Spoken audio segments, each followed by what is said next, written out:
కొండా లక్ష్మణ బాపూజీ గారి యొక్క జయంతి సందర్భంగా ముఖ్యమంత్రి గారు మాటిచ్చారు. శైలజ గారు దాన్ని 34,000 కోట్లుగా మీ రుణమాఫీ కూడా చేశామని చెప్పి కూడా మీకు ఈ సందర్భంగా మనం చేస్తున్నాం. భరోసా, అదేవిధంగా బీమా, అన్ని కార్యక్రమాలు రైతుకు ఏ రకంగా మనం చేయూతనిస్తున్నామో నేతల్ని గంటే మిల్లుగా ఇవ్వాలి.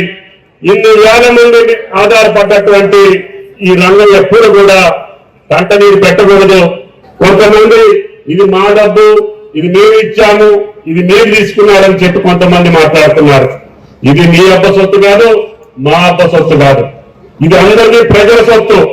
మేము వాళ్ళ యొక్క కష్టం, వాళ్ళ యొక్క చెమట, వాళ్ళ యొక్క శక్తితోటి వసూలు చేసిన పన్నులు మీరు కేంద్రానికి ఇస్తే అందుట్లో 70 పైసలు ఇచ్చుకొని 30 పైసలు ఇస్తున్నారు.